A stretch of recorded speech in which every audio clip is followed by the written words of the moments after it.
नमः शिवाय। आज सोमवार के दिन आइए सुनते हैं पशुपति व्रत की महिमा। सनातन धर्म में ज्ञान और धर्म का समन्वय है। हिंदू धर्म में व्रत एवं कथा का खूब महत्व है। इसमें भी भगवान भोलेनाथ का पशुपतिनाथ व्रत अद्भुत है। धर्माचार्यों की माने तो अति शीघ्र लाभ पाने के लिए यह व्रत उत्तम है।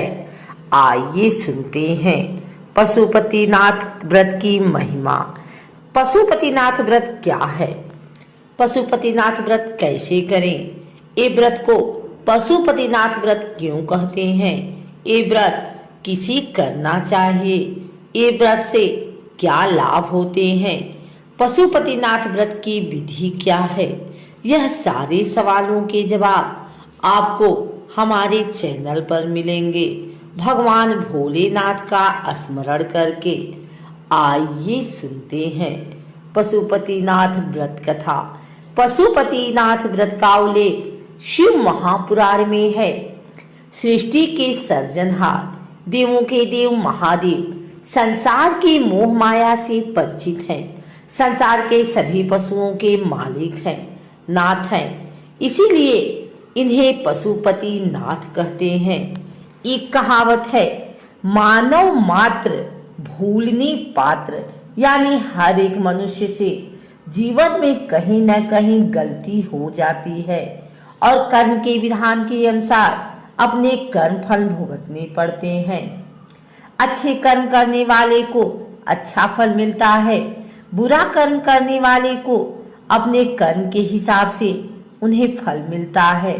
हम मनुष्य हैं, पर कई बार हम मानवता छोड़ पशु जैसा बर्ताव करते हैं।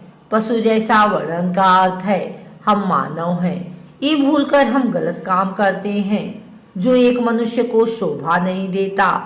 कर्म के सिद्धांत के अनुसार हमें हर एक कर्म की सजा भुगतनी पड़ती है। कई बार हमारे पापों का पटरा इतना बड़ा होता है कि उससे मिलने वाले दुख सहन करने की शक्ति नहीं होती। जीवन में अचानक आने वाली आफतें हमें विचलित कर देती हैं। आगे का रास्ता नहीं दिखा रहा होता, यहाँ तक कि हम मृत्यु के लिए सोचने लगते हैं। हमें दुख की इस घड़ी से बाहर निकलना है तो हमें भगवान पशुपतिनाथ का व्रत करना चाहिए। हमारे कर्म हमें पता है और भगवान को पता है। कोई भी मनुष्य का अच्छा या बुरा होता है तो उसे उसका कारण भी उसे पता होता है। हम हमारे कर्म का पश्चाताप करना चाहते हैं। प्रायश्चित हम जिस मुसीबत से गुजर रहे हैं उसे छुटकारा पाना चाहते हैं। हम आगे का जीवन परिवार के साथ सच्चे मनुष्य की तरह बिताना चाहते हैं तो हमें यह व्रत अवश्य करना चाहिए। पर व्रत करने से पहले हमें निष्पाप होना है। मन, वचन, कर्म से किसी का गलत नहीं करना है और ना ही गलत सोचना है। हमें शुद्ध होके भगवान भोलेनाथ की शरण में जाना है। उनसे प्रार्थना करना है कि हे प्रभु, जाने अनजाने में हमसे कोई गलती हुई हो तो हमें क्षमा करें। हमारी गलती हम दोबारा नहीं दोहराएंगे। हम पे कृपा करो और जीवन की इस मुश्किल घड़ी से हमें बाहर निकालो। पशुपतिनाथ का व्रत दो तरह से प्रचलित है। दोनों प्रकार के व्रत की विधि मैं वर्णन कर रही हूँ। शिव पुराण के हिसाब से जो व्रत की विधि है उसे भी यहाँ वर्णन कर रही हूँ। हमें सच्चे मन से भगवान भोलेनाथ की भक्ति करनी है। यह हमारा लक्ष्य होना चाहिए। मैं यहाँ दो व्रत की विधि बता रही हूँ क्योंकि लोग दोनों व्रत करते हैं और अपनी श्रद्धा के अनुसार फल की प्राप्ति करते हैं। भगवान शंकर को भोलेनाथ कहते हैं क्योंकि वो भक्तों की मनोकामना शीघ्र ही पूरी करते हैं। पशुपतिनाथ व्रत की मनोकामना पूर्ण करने वाला और सभी समस्या दूर करने वाला व्रत है। पशुपतिनाथ व्रत सोमवार को आरंभ किया जाता है। इसे आप किसी भी महीने के किसी भी सोमवार से आरंभ कर सकते हैं। ये व्रत 5 सोमवार का होता है। सोमवार के दिन व्रत रखना होता है। आखिर यानी 5वें सोमवार को उद्यापन करना होता है। जिस सोमवार को व्रत शुरुआत करते हैं उसी सोमवार को सुबह स्नान करके शिवालय जाना है। हमारे घर के नजदीक का मंदिर जहाँ शिव जी का सारा परिवार हो, वहां जाके पूजा अर्चना करना है। पूजा की थाली में शिव जी को जो पसंद है वह सारी पूजा सामग्री लें, जिसमें बेलपत्र, धतूरा का पान, गंगा जल या स्वच्छ पानी, दूध, पंचामृत, पुष्प, धूप, सली और दीपक लेके आएं।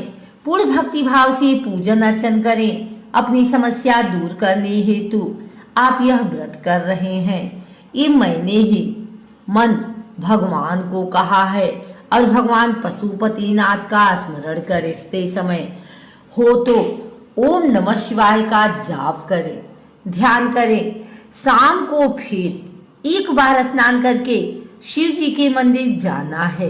पूजा की थाली में 6 दीपक लेके जाएं, 5 वहीं पर मंदिर में जलाएं और छठा दीपक अपने घर लाना है। छठी दीपक को घर के प्रवेश द्वार में ही दाहिनी बाजू में रखकर उसे प्रज्वलित करें। शाम को मंदिर में प्रसाद लेके जाना है। प्रसाद में कोई भी मिठाई बना सकते हैं। इसमें चूरमा के लड्डू, सिरा, खीर, कोई भी मिठाई ला सकते हैं। प्रसाद का 3 हिस्सा करना है। 2 हिस्सा मंदिर में भगवान को अर्पित करना है।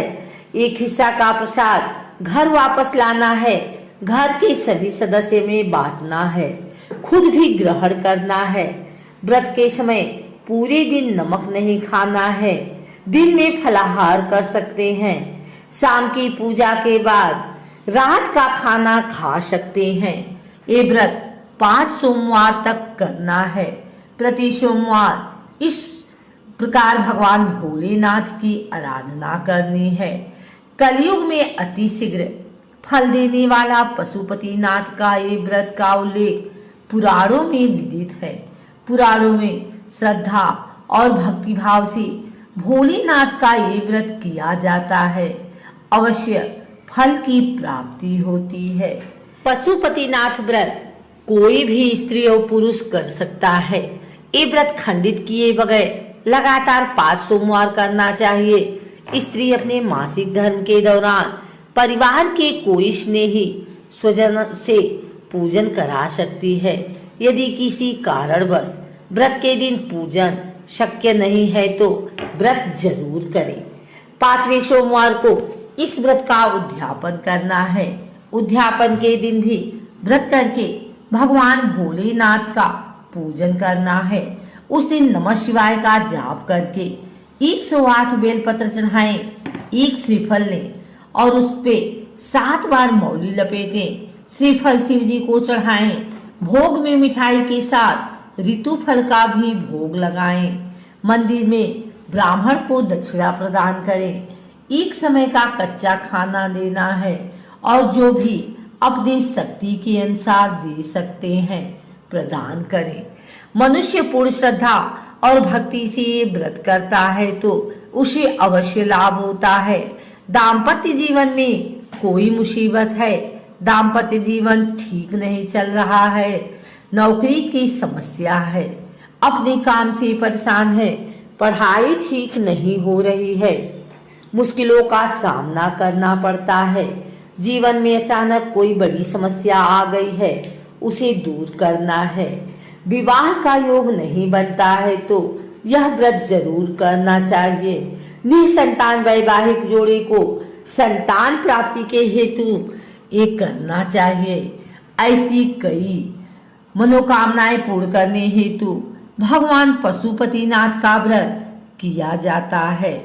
आप ये व्रत लगातार कर सकते हैं, यानी कि ये व्रत 1, 3, 6, 12 दिन तक कर सकते हैं।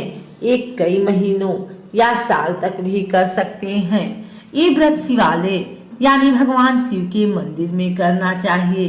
भगवान शिव की पूजा सुबह में भी करनी चाहिए और प्रदोष काल में भी करना चाहिए। भगवान शिव के प्रिय वस्तु से पूजन करना है। भगवान पशुपतिनाथ 5 मुखी हैं, इसीलिए हमें हर एक रूप के लिए एक दीपक प्रज्वलित करना है। सुबह और शाम 5-5 दीपक जलाएं। भगवान पशुपतिनाथ को जो भी अर्पित करें वे 5 बार करें। भगवान पशुपतिनाथ के 5 मुख हैं। हम शिवलिंग की पूजा करते हैं, पर हमें अंतर मन से ध्यान करना है कि पंचमुखी भगवान हमारे सामने हैं, हम उनकी आराधना कर रहे हैं। व्रत करने वाले को हो सके तो श्वेत वस्त्र धारण करना चाहिए। भगवान को जो अर्पित करेंगे वो भी श्वेत वस्त्र ही अर्पित करेंगे। सुबह के पूजन में आप फलों का भोग लगाएं और शाम मिठाई का भोग लगाएं। व्रत के समय से फलाहार करना है। शाम को पूजन के बाद मीठा और सात्विक भोजन कर सकते हैं। घी से बना हुआ मीठा भोजन ग्रहण कर सकते हैं।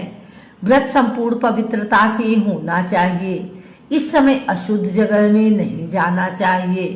सूतक वाला घर या मासिक धर्म वाली महिला के अंतर बनाए रखें। हमें काम, क्रोध, लोभ, मोह से दूर रहना चाहिए। किसी की निंदा नहीं करनी चाहिए, नहीं किसी की निंदा सुननी चाहिए। किसी भी व्रत की तरह इसमें भी ब्रह्मचर्य का पालन करें। भगवान पशुपतिनाथ का ध्यान करते हुए अभिषेक करना चाहिए।